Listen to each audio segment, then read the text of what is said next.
Good evening. Good evening. So since I'm last, I was told I can just keep going and going and going. I got a birthday card from one of my kids some years ago. It said, once upon a time, there was somebody who was looked upon with favor as being so kind, gentle, loving. And as I was reading it, my chest started expanding. And then it said, but it wasn't you. It was Jesus.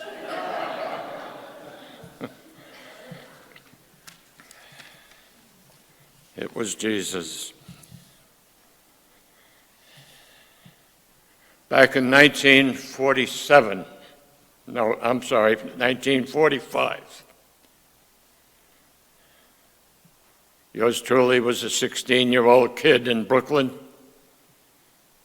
That's the real Brooklyn, the one in New York. I heard there's another one someplace around here, too. But as a 16-year-old, there was a Johnny Mercer. Anybody heard of Johnny Mercer? He's written over 1,500 songs, and one of them was called Surprise Party. It goes something like this. Made everyone promise not to put my baby wise, and now they're talking about the way it turned out. What a complete surprise. There were flowers on the table, something extra special on ice. I was glad that I was able to have everything nice, including chicken and rice. Had everything all set, and then as we waited, and I was delighted and excited as excited could be. But when my baby walked in with somebody else, the most surprised party was me. The most surprised party was me. I think that's kind of the story, or at least one of the stories of my life. Surprise. Surprise in spades. You know that expression, in spades? Well, if you don't, it means the real deal. So, surprises.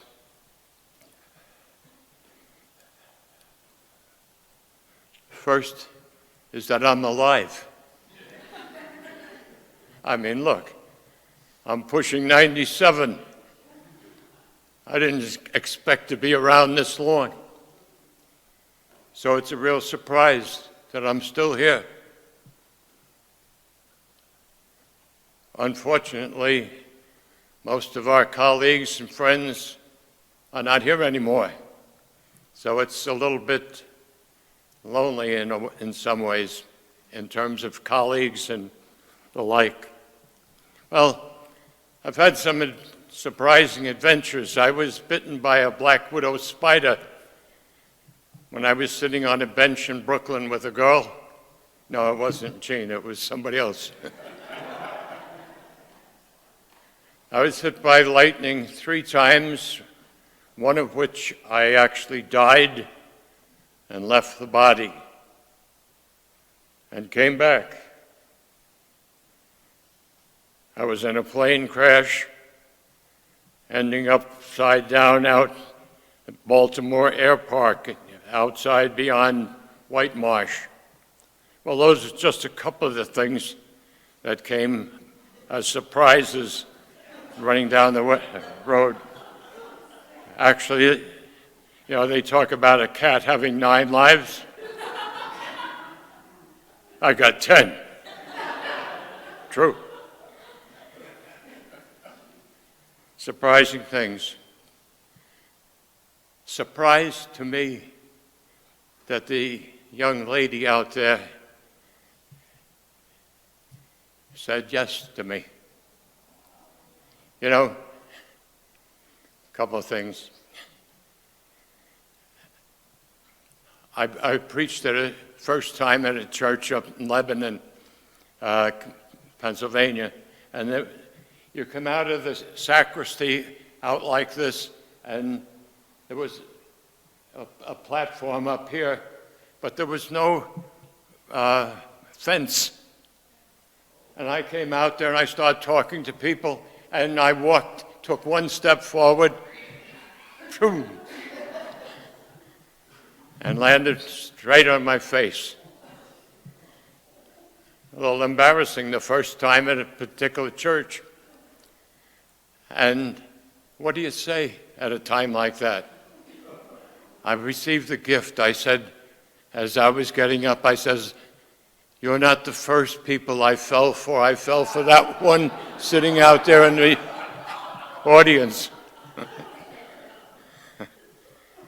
You know, you don't know this yet, but I knew her from her picture being on every subway, bus, trolley in the city of New York. It said, "Wanted."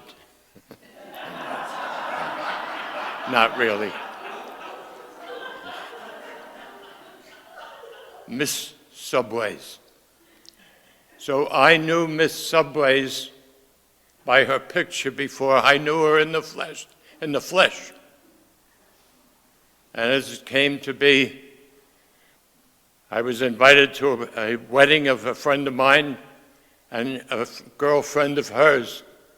And we were seated together at the reception. And I went home that night. And first of all, I had to tell them I met Miss Subways. I said, I met the gal that I'd like to marry. And so it was. 72 years next month. Whoa.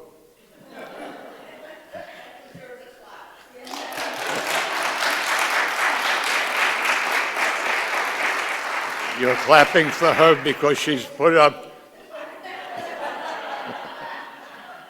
Okay. Well, surprises. Lots of them going down the pike. I got some notes here that I always have. At our devotions last night from Christ in Our Home, and Zechariah, if anybody has used that last night, it turns out Zechariah was having a vision of Jacob. And there was an angel, and right next to the angel was Satan. It's kind of a message the way it is. It's not all just nice and easy, is it? Satan was very close to the angel. But as we were reading this last night, there's one piece there. It says, this man, the angel is saying this man, Joshua, is like a stick snatched from the fire. And I thought, wow, that's kind of a description of the route I've been, snatched from the fire of death so many times over. Surprise, surprise, surprise. Well, when I was 16, my mother was kind of concerned. I'm the baby of the family. I'm the only one left. But my brother had decided he was going to become a medical missionary to China. It didn't happen, but my two sisters were off to college, and I was at home, 16 years old, and I wasn't sweet 16 exactly in those days, by a long shot. But my mother says to me, she was worried that I was not centered on doing something important or significant or whatever in my life. And she says, Sig, well, actually, my name at that point was, I used a different name, but she says, don't you think you'd like to be a pastor? And my response, it may not have been vocal, but at least in my head, Mother, that's the last thing I will ever do. Prophetic. Last thing, here I still am. Surprise. Surprise, a big one. Well, I got a job with United Parcel Service, and I was going up the ladder. Really, it was going very well. I had become plant accountant and office manager in Cleveland, Ohio, and I had trained my successor. I was supposed to go to Chicago next, when instead of that, at 2 o'clock in the morning on the Ohio Turnpike, I decided I'm going to seminary. Now, how do you tell your wife when you get home about 4 o'clock in the morning you're going to seminary, when she didn't have a clue? But so it was. We're waiting, expecting our third child, and off we go to St. Paul, Minnesota, to Lutheran Seminary. Talk about surprise. When my mother heard about that, Gigan? Sig? Impossible. Well, surprise, surprise.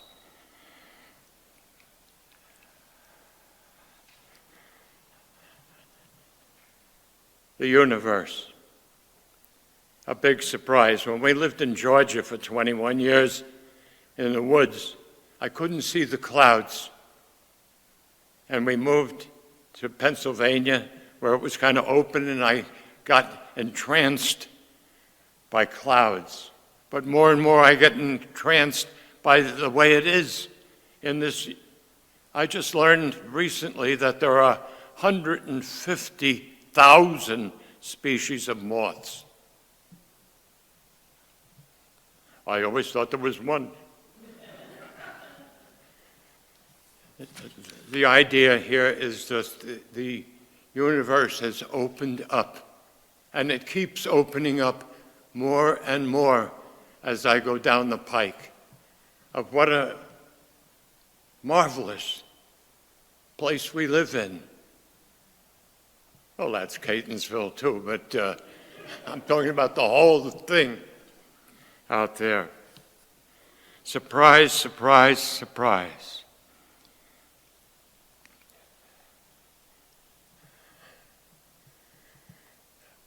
So I recognize that God is so good, and I've been so bad so often.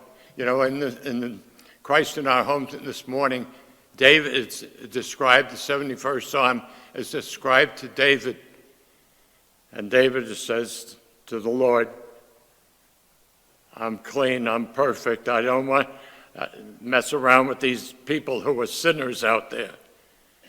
Well, I thought, David, you got it screwed up that time. He's the guy who was, had Uriah put to death, and he messed around with Uriah's wife and so on and so forth.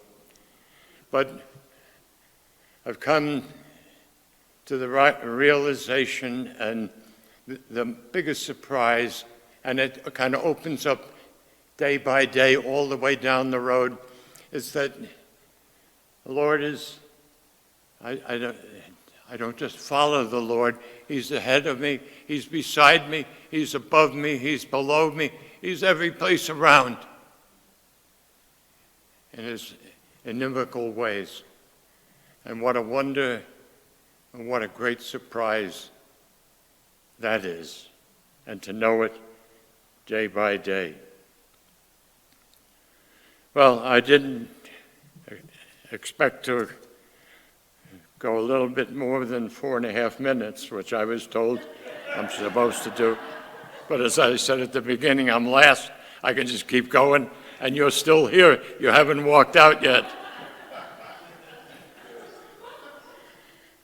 I was 21 years at Faith Church on North Avenue in Baltimore, over in East Baltimore.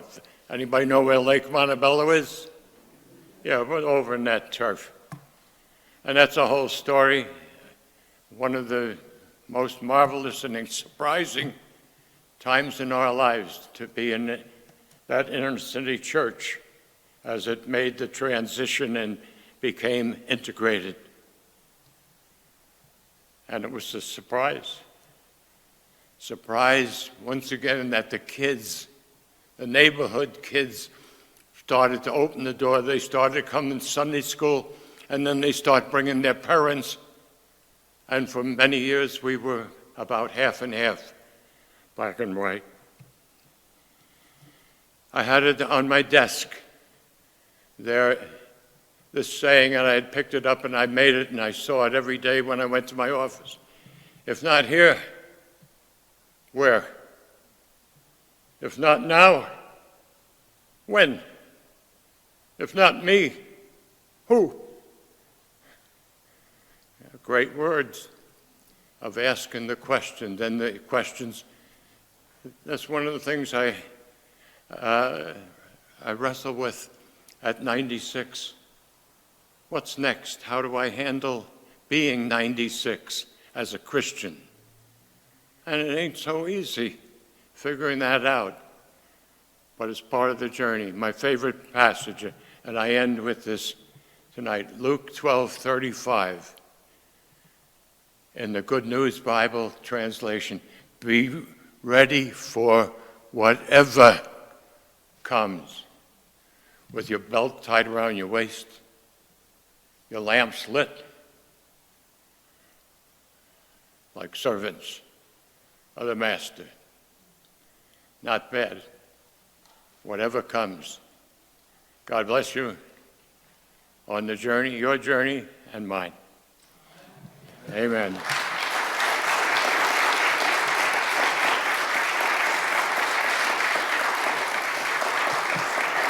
I had one more story I wanted to slip in, if you're going to let me. My grandson got married in a Catholic church in Minneapolis, and I was asked to give the homily. And I was in communication with the office, and they assumed all the way down in the preparation that I was a Catholic priest. Well, I was to give the homily, and as I got to the church on the day of the wedding, the priest came up to me. I hadn't met him before, and he said, "You can't give a homily." I prepared a homily.